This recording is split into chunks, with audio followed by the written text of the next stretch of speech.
दोस्तों, आज मैं आपको एक कहानी सुनाने जा रहा हूँ। एक सफ़ेद बाल वाला, सफ़ेद मूछे, हाथों में छड़ी और सलवार कुर्ता पहना हुआ एक बूढ़ा आदमी अपनी पलंग पर बैठा है और अपनी सिगार फूंक रहा है। उसकी बड़ी सी हवेली को देखते हुए वो मन ही मन कुछ सोच रहा है।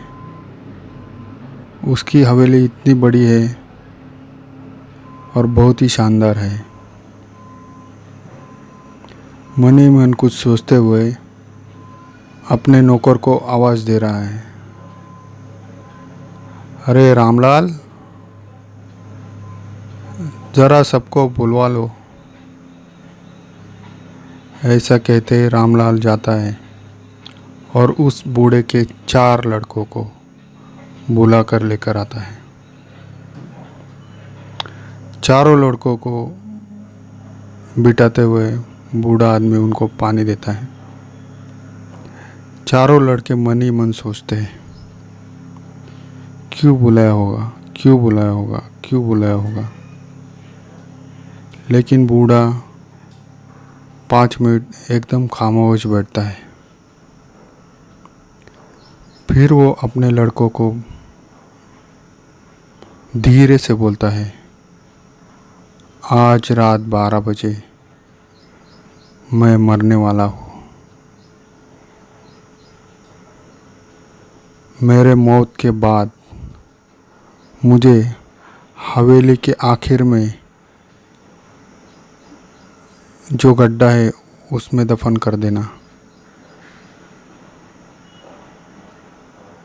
लेकिन मेरे मौत का कारण आप चारों में से कोई एक है।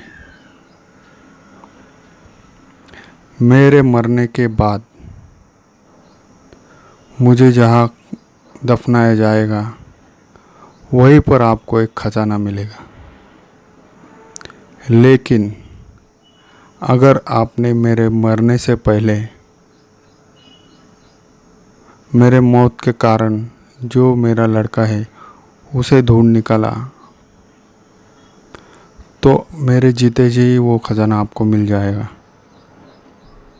ऐसा कहकर वो बूढ़ा आदमी चला जाता है। ये चारों एक दूसरे की तरफ देखते हैं। ये बचपन से एक दूसरे के साथ खेले पले बड़े। कोई एक दूसरे को शक की नज़र से नहीं देखता, क्योंकि सबको यकीन होता है कि कोई ऐसा नहीं करेगा। अपने पिताजी की हत्या कौन करेगा। लेकिन सब चौकन्ना रहते हैं और मन ही मन सोचते, पिताजी को कैसे मालूम आज 12 बजे वो मरने वाले हैं। शाम होती है, अंधेरा होता है। एक लड़का अपनी टेरेस पर खड़ा हुआ सब कुछ देख रहा रहता है। उसे दूर कहीं जहाँ पिताजी ने बताया कि गड्ढा होना चाहिए वहाँ पर एक धुंधली सी आवाज़ और धुंधला सा आदमी दिखाई देता है। वो ताबड़तोड़ सीढ़ी से नीचे उतर के उसकी तरफ भागता है, जोर से भागता है और भाग भाग के वो गड्ढे तक पहुंच जाता है। लेकिन देखता है तो कोई नहीं।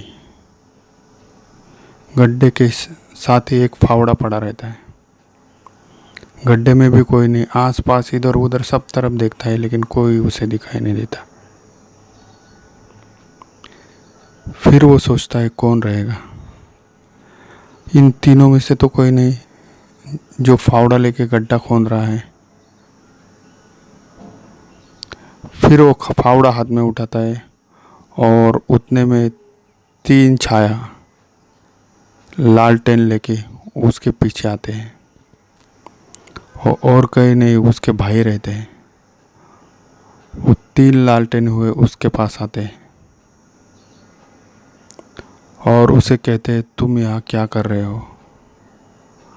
वो बोलता है, मैंने अभी किसी को इधर से भागते हुए देखा। वो फावड़ा लेकर गड्ढा खन रहा था। उन भाई को, उन तीनों को उस पर बिल्कुल विश्वास नहीं होता है। वो उसे पकड़ते हैं और घसीटते हुए पिताजी की तरफ लेके जाते हैं। उन तीनों को लगता है कि यही है पिताजी की मौत का कारण। फिर वो घसीटते घसीटते हुए उसको पिताजी की तरफ लेके जाते हैं और पिताजी को बताते हैं, पिताजी पिताजी, हमने आपके मौत के कारण को ढूंढ लिया।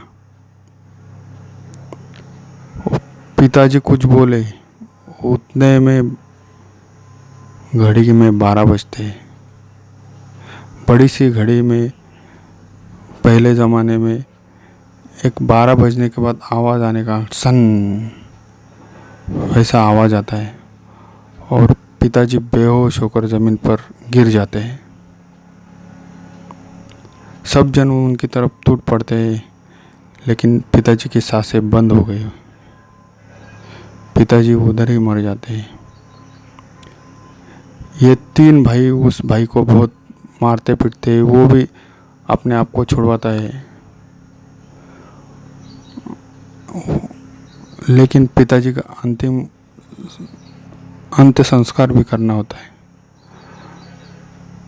तो भाई उनको बोलता है, मैं आपको सब कुछ बताऊंगा, लेकिन आज की रात जाने दो।